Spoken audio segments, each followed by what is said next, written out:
Good afternoon, everybody, wherever you are in the world. Talent Finders would like to welcome Dennis, CEO of Agile 5, CEO, ex-VaynerMedia, SVP, and Procter& Gamble brand alumna and implementer, I think. Welcome, Dennis.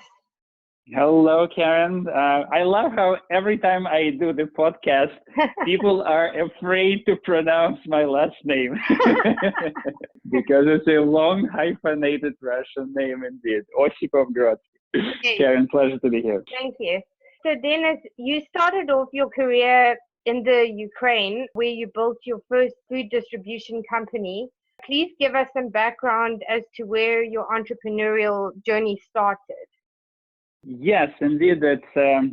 I'm originally I was born in Russia, in St. Petersburg, but then my family moved to Ukraine at some point. My father was missiles engines engineer, and in Soviet time you get transferred. So that's where we lived when Perestroika started.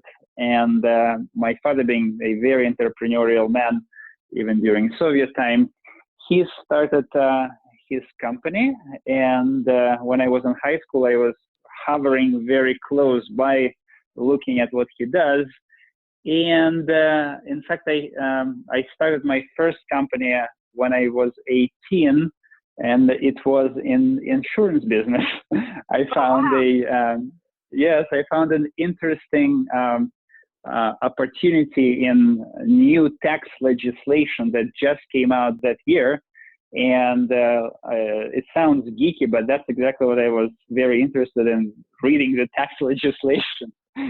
And I started that insurance business that lasted for a couple of years. It was in the end division of a large insurance company, Ameta Inster. And then, indeed, I became the second largest distributor of nuts in Ukraine. I was known as King of Nuts. Oh, wow. And built. I didn't know that there are many connotations in English to this word, but at that time that sounded really cool. And yes, it was a first venture into brand building and building a distribution company from scratch. And when you're 19 or 20 and you don't know much, and especially in former Soviet Union, there were nowhere to learn from except just being smart and observant and try different things. But yes, I built it from absolute zero. I built distribution network, I built the brand, and then 3 years down the road, we already were contemplating working on building a production plant, a full-blown facility to supply the entire country. But that's exactly when I immigrated to the U.S. So wow. it was the next chapter in my life, yes. But that experience was absolutely invaluable because when you manage the team, when you manage the brand, that's how you learn the ropes in a hard way. Yes, for sure. So having worked as a global marketing executive for more than 20 years, what were some of the most valuable lessons and learnings that you could share with us? Well, I think you're right. So I spent many years in Procter & Gamble, and at some point I was managing Tide detergent globally. Okay. And I had chance to travel to 50 countries and work with local teams. And one thing that you learn very quickly when you're trying to build a global brand or trying to work with different parts of the world is that you always must start with humbleness. And I say it absolutely genuinely, that humbleness must come from your heart, from your curiosity. Yeah. Because when you land first time in Mumbai and you go and see those high frequency stores, HFSs, and you talk to the owners of those shops and you observe how people buy your product, how they interact with your product, that experience cannot come from analysis when you're sitting in Cincinnati and reading the reports. No. And the same thing happens with people, because very frequently I observed it several times and I received this very positive feedback from now my friends. Then at that time, they were my peers in Procter and Gamble in different regions, that very frequently people come from headquarters and they are trying to impose their view, their vision, exactly, without listening first. And people go very long way if you're genuinely interested in their story and in their knowledge. And I think that humbleness, being truly humble and curious, I think this is the fundamental key to success when you're trying to build any global business. Yes, absolutely. So, which leads me to the next question. So, and I guess you've touched on it obviously a bit now, but after immigrating to the US in 1997, how was the transition for you, and did you adapt well? And what were some of the challenges and differences you found when working in the US market in comparison to Europe? I think, I think that immigration for vast majority of people, if you're doing it willingly, right, it's one of the best experiences in life that you can have. Of course, unless you're running away from a war zone, which is absolutely different story. Yes. But if you have chance to immigrate and live in different cultural environment, this is a blessing, because all of a sudden you're forced to activate all of your faculties in order to establish yourself, in order to win. And this is a very unique opportunity when you can rewrite yourself as a human being. And this is what I mean by that. Yes. When you live in one place, and by the way, I know that you have a lot of young listeners, young entrepreneurs, and this is mostly goes to them. So when you grew up in one place, you are getting formed by expectations of others, right? Yes. You have friends, the same friends, you have the same like friends of your family, right? And people, they've been living with you for 20 years, they see you in a certain way. Yes. But as a human being, this is exactly when you're developing and growing and your views are changing. And that's why it's so important to move out. And if you can move to a new country and rewrite yourself from scratch, because you can cut all of those expectations, external expectations, and you can become truly yourself. And that's exactly what happened in my case. When I came to the US, I didn't know anybody except my wife, and she had a very small group of friends who kind of knew me, and I knew them by looking at their pictures, basically, right, at that time. But I knew nobody in this country. And it allowed me to truly become myself, who I am as a human being, as a person. But then also it activates you because you need to survive, right? And that's when you start running fast. That's when you become, you're knocking on every door, trying to open opportunities. That's when, as an immigrant, you go and ask questions that people are afraid to ask because they afraid to look stupid, but you have nothing to lose. So one of the examples I have from that period is when I literally went to a job fair in Javits Center here in New York. Wow. And I walked in, and this is the first time in my life I've never seen anything like this, because it didn't exist in Soviet Union.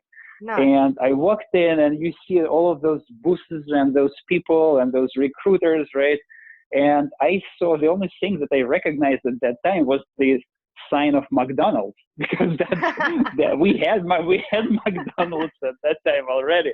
Yes. So I walked to that stand, and I struck conversation with the lady, and somehow she took liking in me, and she gave me a card of. Yeah, probably, yes. It's a nice icebreaker. And she gave me a card of regional marketing manager. She was kind of CMO of that region. And I called her, and I thought it's going to be 5-minute conversation and she will hang up on me. But we spent 45 minutes talking. Wow. And it resulted in, she approached me later with an offer, and at that time I already found the role. But I think my key message here is that when you're an immigrant, you just knock on every door and you take every opportunity and you never stop. So I think that's, unless you have this experience, create that experience for yourself. Yeah, exactly. So in 2014, you worked for one of the most prominent US digital entrepreneurs and investors, Gary Vaynerchuk, owner and founder of VaynerMedia. This must have been an incredible experience. Can you tell us a little more about the experience and some of the brands that you worked with? And what were some of the highlights working for Vayner? And what did you learn that was different in terms of the style of branding and marketing? Well, that's been one of the happiest times in my life when I work for somebody, because Gary, he is an immigrant as well. He came to the US when he was 3. His family immigrated from Belarus. And it was one of those moments in my life when you meet somebody and you immediately recognize the connection and you act on that connection. We met for breakfast just because somebody in my circles thought that it would be great for 2 of us meet. And we literally met for breakfast for 30 minutes. We clicked immediately. We spent 10 minutes discussing the deal and we hugged, and that was it. That was the beginning of Vayner for me, and I wasn't even planning it. And that connection was absolutely instantaneous, and for the next 4 years, I was absolutely happy and grateful to that person who connected me with Gary, just because he gave forward. And so I became the SVP of strategy for Gary in 2014. And I think I was employee 364, 365, something like that. Now it's a 1,000 people company. Wow. And we took it from 50 million that it was at that time to 150 that it is today. And I think what was absolutely fascinating about Gary, and still is that he is one of those very few people, and that's what sets him apart from the rest of the industry. He's always been playing a long game. Yes. And the way he is playing it is fascinating to observe, especially when you're on his lead team, when you're close to him and you see how his brain works. So let me give you an example. So everybody knows that Gary wants to buy jet, right? Yes. And he keeps talking about this. So this is the ultimate kind of goal for him, the long goal that is not moving, and he's very clear about this. And then calls OGSM planning, its objectives, goals, strategies, and measures.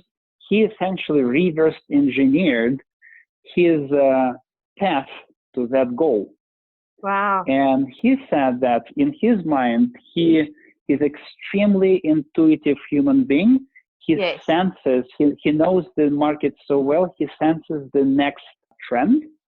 And he said, look, I want to build Procter & Gamble of 21st century. I want to buy and build brands.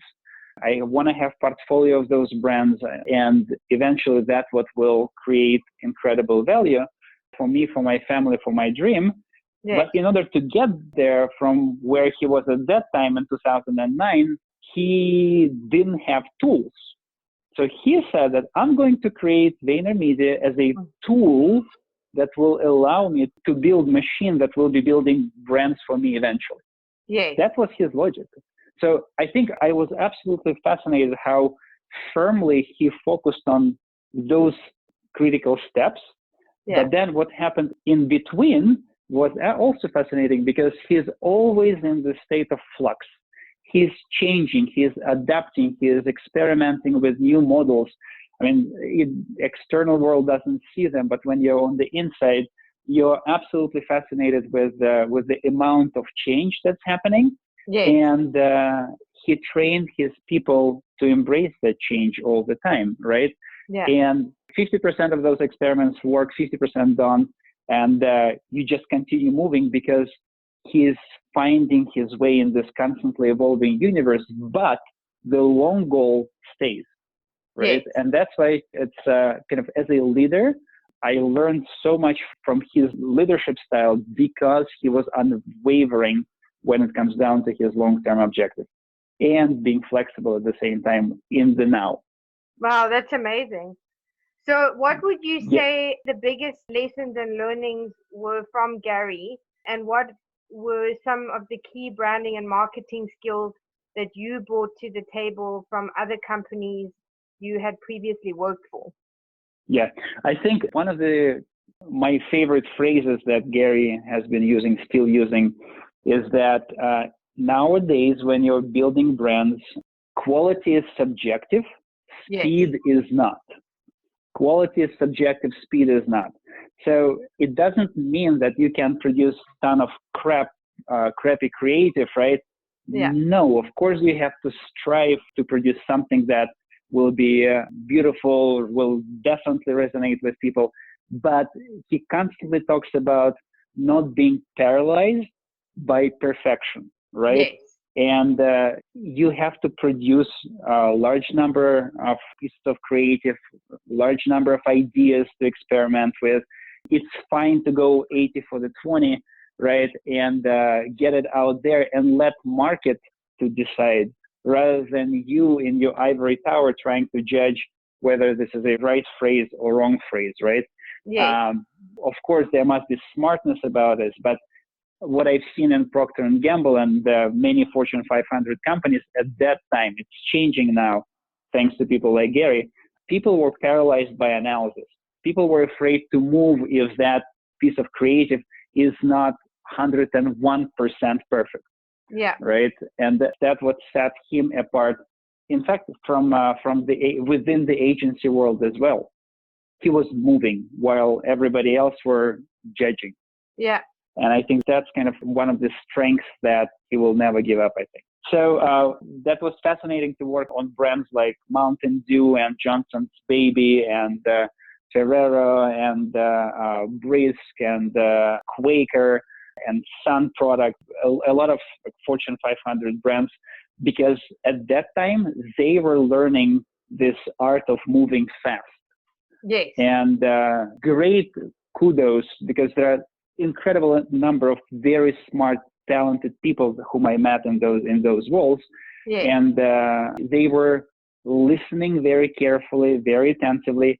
They were experimenting with VaynerMedia, and the moment they started winning, they went all the way in.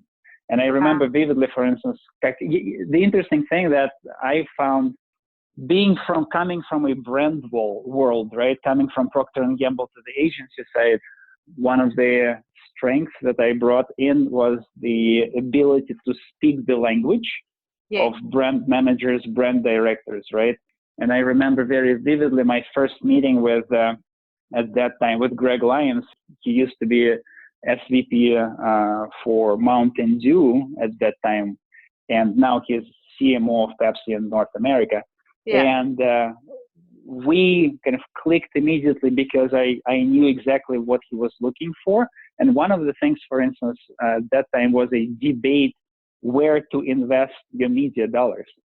And I was probably one of the first people in the industry who was able to quantify the numeric value of investment in Facebook versus other channels like TV or search.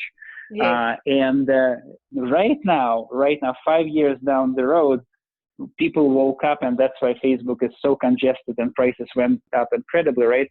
At that time, it was absolutely insane arbitrage opportunity.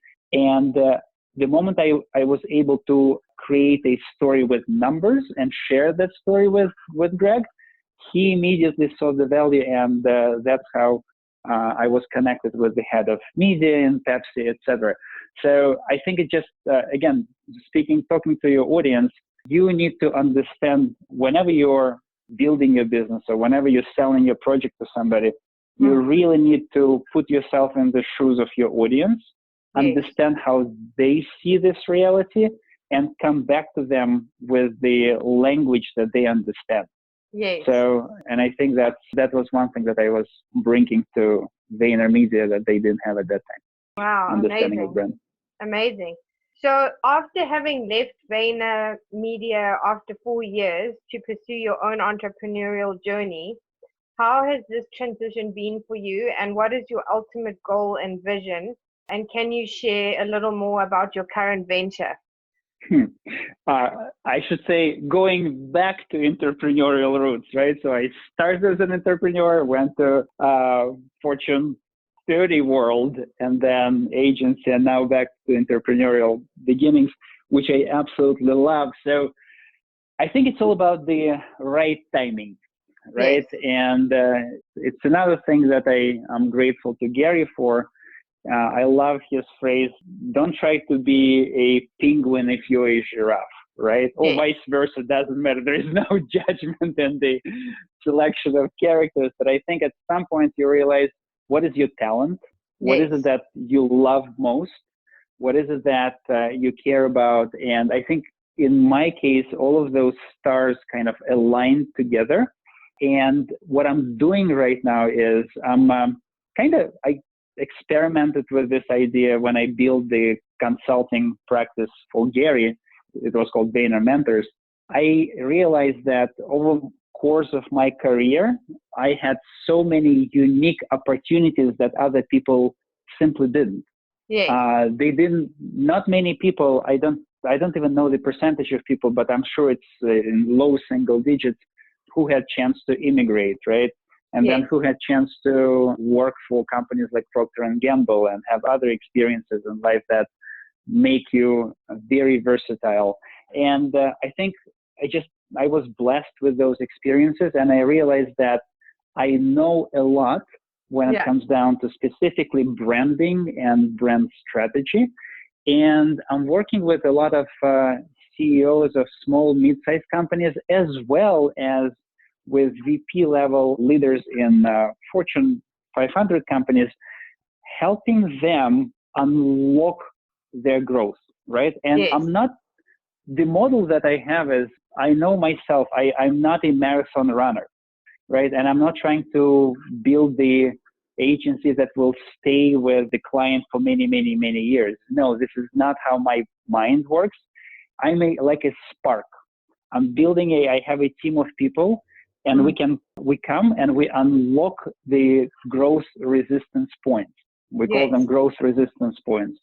So which every business has, I have this ability to see them, right? Yes. And I see them, we unlock them, and we go away. And the company continues on its growth trajectory. So my vision is not to build a 100, 200, 300 people organization. No, I don't want to do that.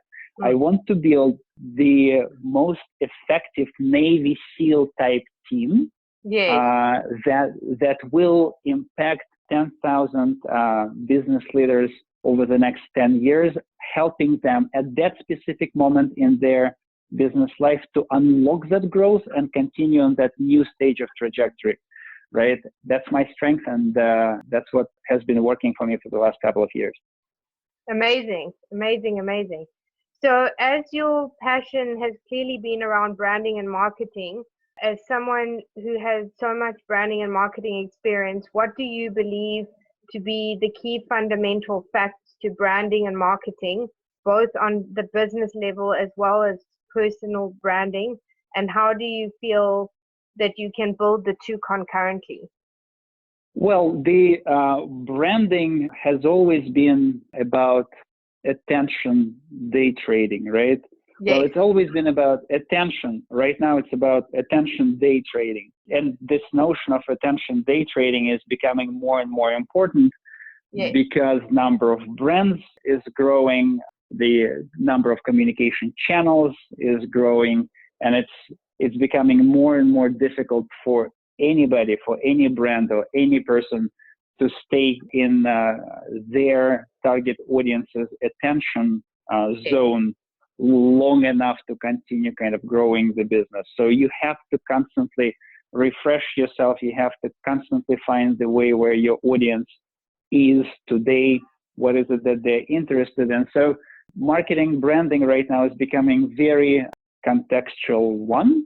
And number two, it's becoming very personal too, because we're only responding to something that is relevant to us right now. Yes. And it's becoming very agile. It's no longer like it used to be, for instance, and like even 10 years ago, when you go from initiative to initiative, when you're launching new product or you're starting campaign. Right now, you're in this campaign mode all the time, every day, 365, 24/7. Yes. So it's always on, and I think ability of to maintain that intensity level, right? Ability Yes. to stay current is what distinguishes marketing of today versus brand building of yesterday. And those brands who are able to maintain the space, they're winning. Yeah, no, that's very true. Very, very true. So that leads me to the next question. There is a heavy emphasis on leadership. Currently, what would you say defines a great leader, and how do you think we can improve upon leadership in our current entrepreneurial landscape? Great question, Karen. I think we went through different stages in leadership, right? We went from, let's say, everybody talks about Steve Jobs, and he was a crappy leader in a sense. Yes. He was not a nice person, apparently. Indeed. So he was a fantastic, absolutely genius businessman, right? Yes. He was a genius brand builder, genius marketer. But on a personal level, we know that we all heard about those horror stories. And for a time being, I know like Silicon Valley was infatuated with his style, and to be a schmuck to your team was Yes. kind of a sign of strength, which is not necessarily how I see leadership. And I truly go back to Procter & Gamble, who developed this kind of very culture-based approach to leadership, where care for people, for your people, comes first. Care for your team comes first, but it's not necessarily care in a sense of we're creating a cushy environment and we're going to praise you all the time. No, that care comes with a ruthless training, yes. Right? And I think when you combine those two factors, that's what makes an environment extremely productive for people who are part of your team. And as a leader, you should be able to find your way to truly understand it and care for people on your team as human beings. And for instance, when I was running my teams, I had my ritual of taking every person and walking with him or her outside on the streets of New York, talking about trying to understand them as human beings. And in fact, my first question always to those people, to young employees, for instance, in VaynerMedia was, so who are you? And people would try to give me their resume answer. And I said, no. Who are you as a human being? Yes. And people would pause because nobody asks them this question. No. And all of a sudden they start opening up, and all of a sudden you understand what that person cares about, what she loves, right? What she hates. And that creates absolutely a unique relationship between you as a manager and her as an employee. But at the same time, the next step is to make sure that she is absolutely equipped in the best way. It's like Navy SEALs again, right? You don't throw a soldier in the battlefield without giving her training. The same thing happens in a corporate environment. And I strongly believe that care plus training equals a long-term successful organization for every member of that organization. Yeah, no, for sure. And just a quick point on that is, do you find in the corporate world that is really lacking? Because I think more entrepreneurs who actually start their business understand and have more empathy and, also understand leadership. I mean, no one's perfect, but I think there is definitely a big differentiating factor between corporates and other startups. It depends on each place, because each company has its own culture, right? And culture is a kind of an abused word, but if you truly kind of think about, if you truly try to, you feel the culture. You rarely define the culture. You can put the slogans on the wall, right? But unless people who manage this company live day in and day out those slogans, right? It becomes just that, the word on the wall. So for instance, like Gary, the way he's defining his culture, he calls it honey empire, right? It comes with love for human being, and we're in business, so we're not on the beach We're not here to just enjoy life, right? We have an objective. We have to deliver against that objective. But I think it's an art of management to be able to create that most conducive environment where people open up rather than where they are milked to their bones and their soul is stripped and then they're discarded and forgotten. And that's one thing that I've seen in Fortune 500 companies, when literally people who took us to this point, to today, whom we should be grateful for, they are discarded and forgotten. I literally had this idea. I hope someday somebody will do this in the corporate world. I want to see the picture of the walls on a picture of people who came before me. Because I'm building on the successes and failures of those who came before me to this office, right? And I'm talking about everybody, not just CEOs and VPs. No, I'm talking about brand managers, ABMs, right? Because without them, this great company would not be here. So, and we forget people very quickly. And I think that's the plague that kind of goes around in big corporate world. Yeah, for sure. So that leads me to my next question. In terms of women in the workplace, there is a lot of controversy around equal pay and raising the bar in terms of women's skill sets. One of the things that I have noticed with women is we are all talented, but the one weakness is self-belief in closing. How, as a man, do you feel you could help women with this? And what would your advice be? And how, as a leader in your own company, would you deal with sexual harassment? And what is your view on dealing with these matters? Well, when it comes down to sexual harassment, I think there is only one answer: zero tolerance, right? Period. I mean, I don't want to even discuss that because this is as black and white as it gets. So, and again, I really applaud to how Procter & Gamble, how Gary, two best kind of environments that I had chance to observe closely, how people were dealt with and what the philosophy when it came down to sexual harassment was in those places. Zero tolerance, right? So no questions about that. Now, when it comes down to helping women in the workplace, look, my wife, she's a professional investor, right? So she works for a private equity firm. And I've seen her growing from an analyst in Morgan Stanley to one of the leaders in her organization. So it all boils down to, I don't think it's all about numbers. It's all about specific individuals, right? And if there is a woman in your team who has ambition, who might not have enough skills for one or another reason, right? Or just doesn't have enough confidence. But when you get to know that person on the human level, you realize that ambition is there, right? And the skill is there. You just continue fostering, kindling that fire. And as with anybody else, it's all about investing with the best intent in the people who want to grow. You know, I'm dancing with this notion of quotas, right? You need to create that push. I 100% agree that at the start of the journey, unless you say like, no, we do need to increase now percentage of women in our organization, because otherwise it would not happen.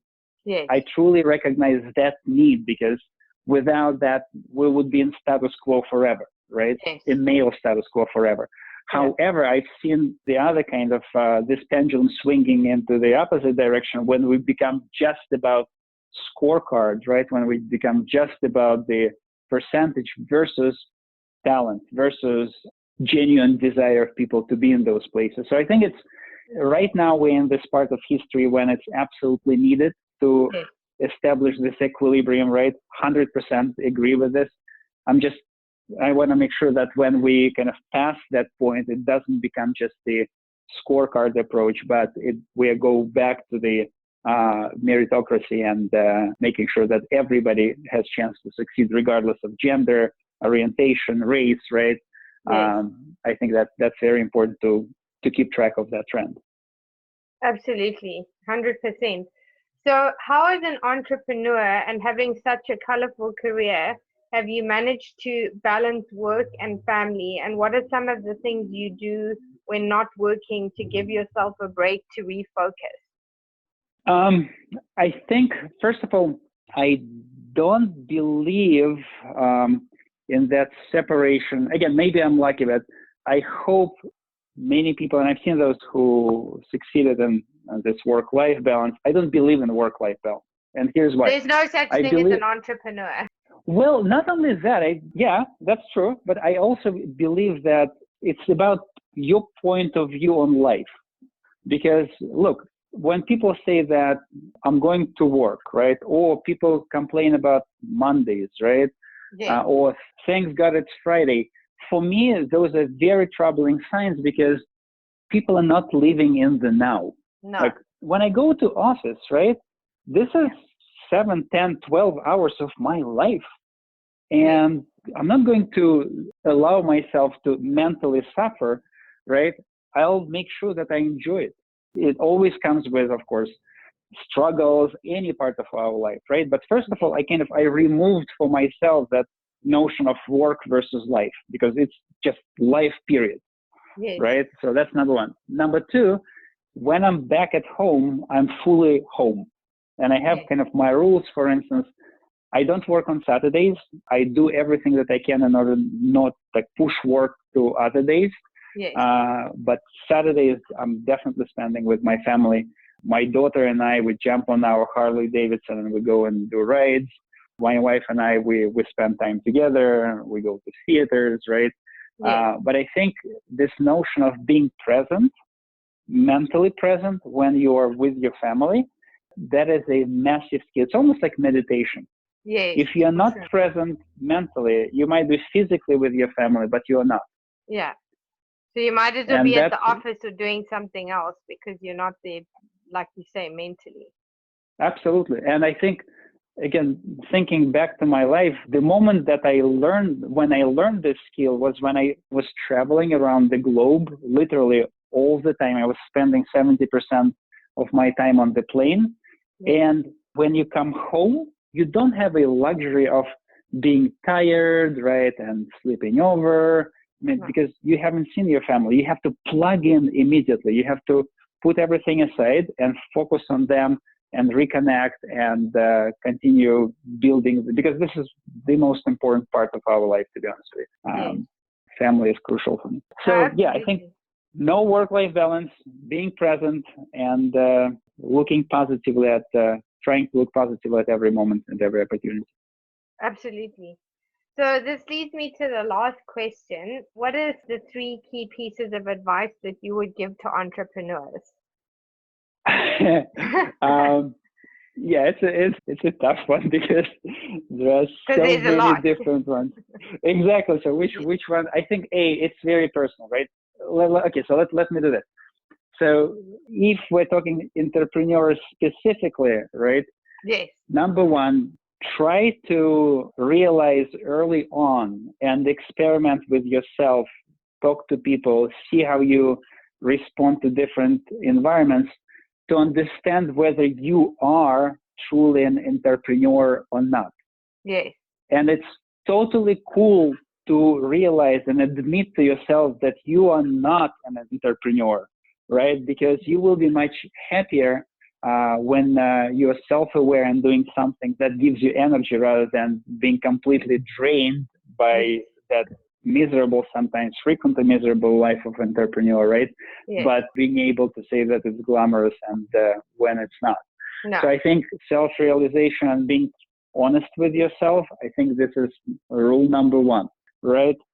So rule number two, you do need to act and forget about any hierarchy that exists in this world. Yes.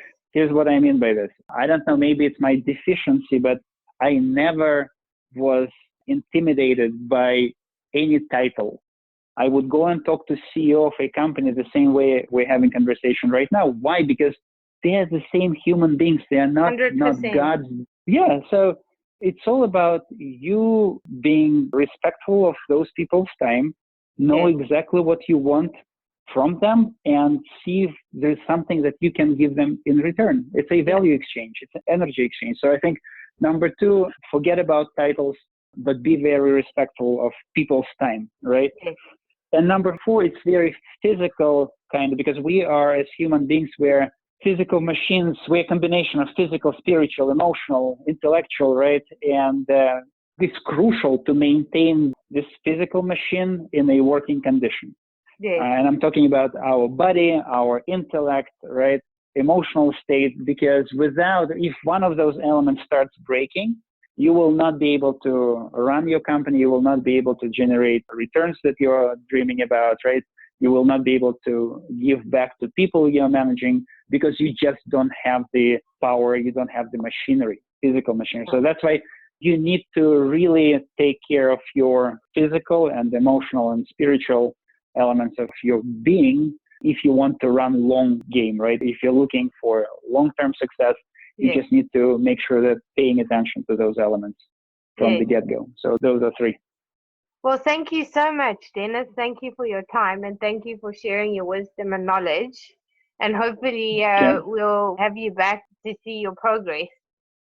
Great. Listen, thank you, Karen, for having me on your podcast. I wishing you a lot of luck, and you're doing a fantastic job building and sharing this wealth of knowledge with your audience. So we'll be happy to rejoin you again at some point in the future, and good luck. Thank you so much. Thanks.